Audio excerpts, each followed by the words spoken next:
All right, everyone. This was the third worst Santa Claus rally, or whatever.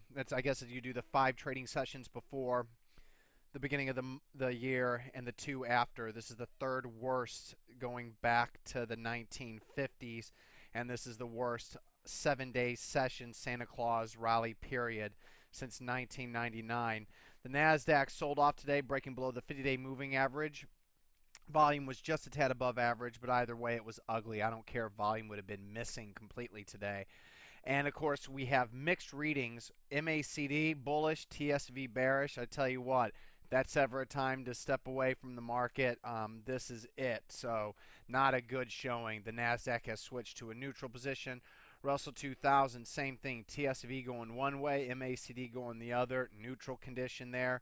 S&P 500 in the New York Stock Exchange has completely taken out its 50-day moving average. NYSE, it's 200.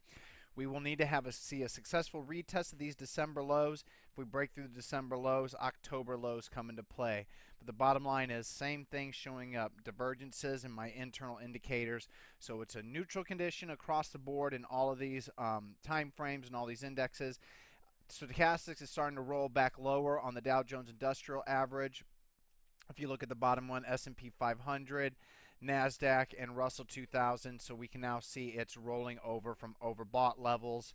So this is kind of a market where we need to really focus on protecting capital more than anything else. Now, in that regards, I actually have some long signals before I want to go into that. I want to go over the sell signals. EA is a 25% sell with it closing below the 20-day moving average.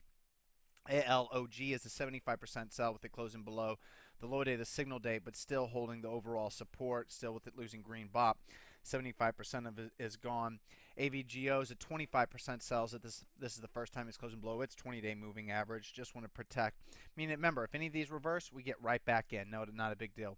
TNET's another 50% sell. HRTG, 25% sell, closing below the 20-day moving average. Echo is another 25% sell. Confirmation closed below the 20-day moving average and low a day at the previous session's break. JLL is a 50% sell, very, very heavy volume, break below the 20-day moving average. TWOU, you know what, it should have done more by now, and with it losing its green bop, this normally would be a 25% sell.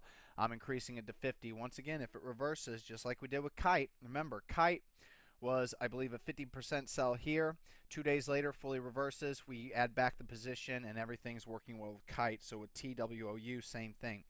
SAIA was one that that hit intraday, put it back on. Now it's a 50% sell, closing below the 50 and 20-day moving averages without producing any gains from our re-add signal. And then wage is a 50% sell. If volume would have been well above average, I would go ahead and make it 100%. In fact, actually, the more I think about it, this is going to be a 75% sell. You can give the low a day here, 56.92, as your final cut loss level. So my bad. Wage is a 75% sell. I have it written down in my book that I'm changing right now to a 75% sell from what I just had it as. It's 50%. Yeah, I just shouldn't have done that. It should have held the 50-day moving average. And our only full sells a new long FLT. Once again, the importance of stops. My first stop was right below 147.88, and my final stop was below 146.92. Good news. Even if it didn't, it doesn't matter. It's only down 4%, so it doesn't hurt you if you did not. But still, what if the thing would have been down 14%? A good reminder of why we need sell stops in this market. Now, shockingly, besides all this, got tons of like little signals. VSAR, right there. There's a kind of a buyable signal. ILMN, it's kind of a buyable signal above the 50-day moving average. ISIS breakout, kind of a buyable signal. KTWO, kind of a buyable signal, but none of them are that great. All a little risky. I mean, there's even more speculative ones like ELMD, Domino's Pizza, DAR. So there were some movers out there. Wasn't a total crapshoot today. And actually, I got 2 signals I got to get long, but small. SIG, 2% new long position SIG. I don't risk much at all if I'm wrong. 2% with my sell stops. Sell stops are going to go below the 127.81 level. And if you want to have a final emergency sell stop in case everything goes bad, you can use 123.91. But I probably am not going to do that. I'll probably use 125.88 as my oh shit sell stop level for half the position, and then the other half is 127.81, and that's a pre-perfect speculator scan, canceling quality starting next year stock. And Jiva's breaking out. This is also a pre-perfect speculator scan stock, and it's breaking out on a pocket pivot point signal. Don't want to get a market order, so a limit order right around the pivot point area.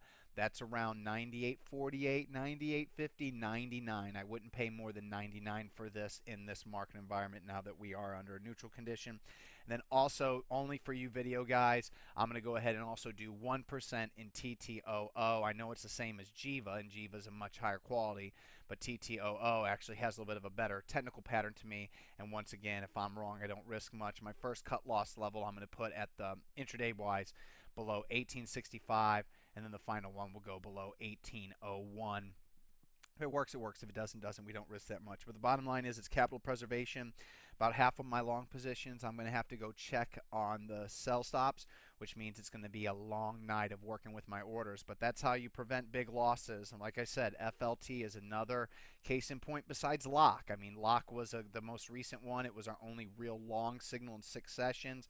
Now we get 3 new long signals, and one of them also fails dramatically, which is another big hint that it's time to really be safe here and be cautious. Until we see the market rally on an up day, I don't recommend buying falling knives. Be careful out there, everyone. Aloha.